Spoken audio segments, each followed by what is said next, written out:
Before inviting His Holiness to address to us, I will tell something that nobody knew and knows. Right now, in front of our church, a young lady named Tammy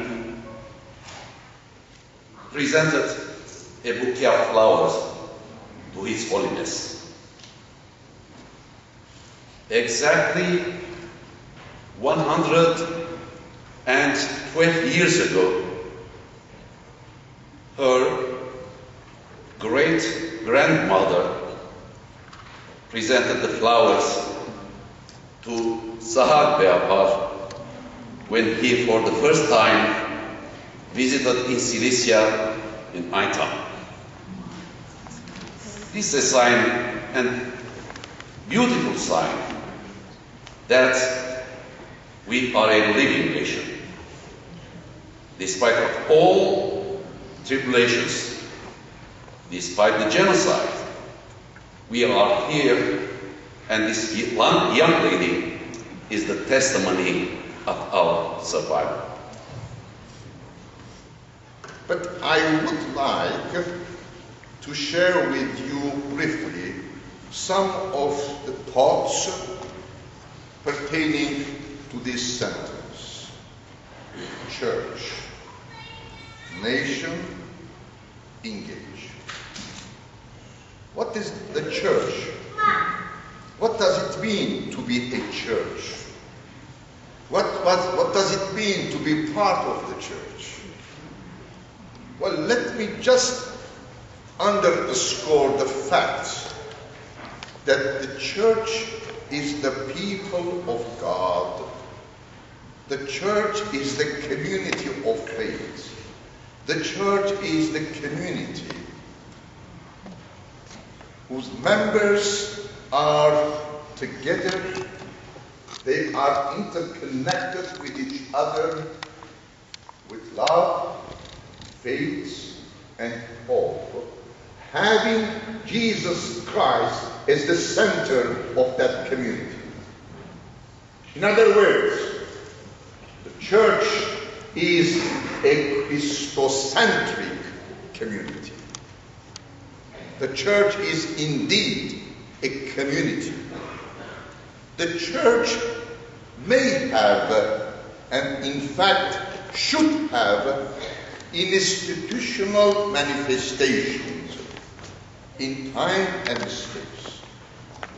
But we should not identify the church's expression with its very essence.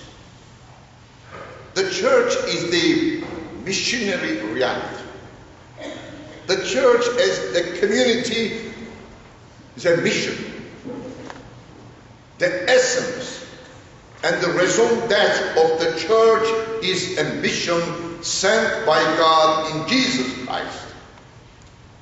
Therefore, we should avoid, by all means, having a static, institutional perception of the church. The church is a growing community. The church is a missionary outreach. That is the meaning of the church. And this has been our church in our history and today. The church is not a place where we go from time to time. The church is the presence of God in Jesus Christ, and therefore we must live it and we must manifest the church as a missionary reality in our own life, in our individual and collective life. Nation. What does it mean to be a nation? The nation has different connotations: political, economic, cultural, ethnic. But in our case, all these dimensions and manifestations of the nation come together. We are a nation. We are not just a community in the ordinary sense of the word. We are a nation with our specific cultural, ethnic identity. We are a nation having a homeland, a centuries-old homeland. And all these factors bring us together. They are the source of our togetherness. We are a nation which has a long history. We are a nation with our own identity, and we are part of the international community, and we have our own distinct place and role within the context of the international community. And the sentence we also read, your church, your nation. And this is very important. That means that this church, of course, is Christ's church. All the churches of the world belong to Christ. They are the living presence of Christ. The church is the mystical body of Jesus Christ. But as people of God, we must identify ourselves with the church. And the Armenian church, in the course of our history, has become a living reality in the life of our people. Through the church, we have manifested the gospel values. Through the church, we have incarnated in our own life Christian faith. And really our church became our church. That identification between our people and the church was so close, so intimate, that any kind of evil in this world was able to take us away from the church, to destroy this faith in the life of our people. You should remember when an attempt was made in 5th century to destroy the Christian faith in the life of our church, our people, and our nation, with one voice said, from this faith no one can shake us. Our church and our nation, your church. Again, we are parts of this nation.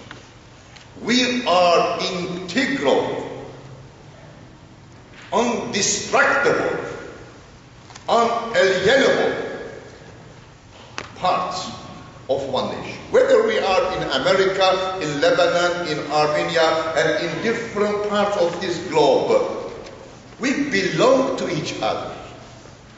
We are one nation, and the history was not able to destroy the belonging of all Armenians to one nation, to this inner, God-given oneness of our nation.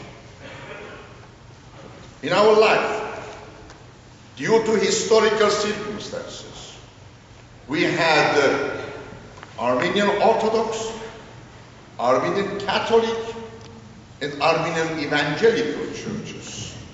But all these churches belong to one Armenian Christian roots. They share one common Armenian tradition, Christian values. This oneness and this firm belonging to one Christianity, one Christian heritage, to one Christian nation must remain firm, intact in the life of our people. And this brings me to last word, engage. This is the calling of the gospel. Missionary engagement, our faithfulness, engage. Being part of a church, being part of a nation means we have to engage ourselves, our life, through our reflection, action. We have to be part of this broader community that we call church, the nation. Engage. Engagement means that we should say no to any kind of approaches, mentalities, perceptions that make us passive, indifferent. I cannot imagine an Armenian life which is not an engagement.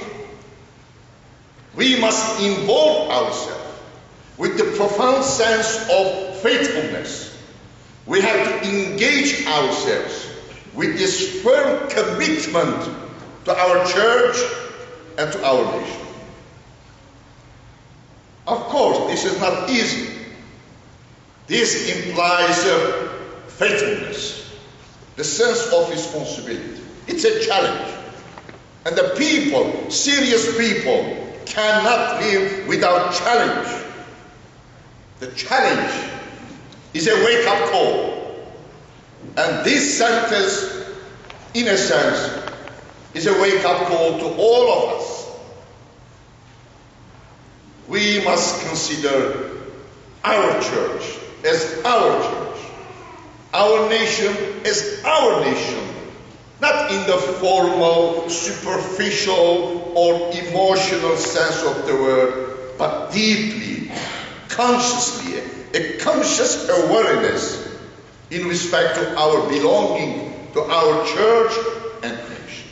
Engage. This is the message today, my message. Engage. Let us engage ourselves in the life and in the mission of the church. Let us engage ourselves in the life of our nation. Let us engage ourselves in the life of the American society. Because we belong to this society. You're all Americans, but of Armenian origin. We are part of this society, integral, inseparable part of this society. We should never consider ourselves as people on the periphery, on the margin of American society. We should say no to any form of marginalization, engagement. Also in American society, we have our rights and responsibilities. Wherever the Armenians have gone, they have first thought about their responsibilities, and then, and only then, about their rights. Responsibility implies rights. And in this country, as I said, we are part of American society, having our rights and responsibilities. And we should continue with this sense of engagement, a responsible, committed, conscious, active engagement in the life of this society. This is the message. This is the message that I want to share with you.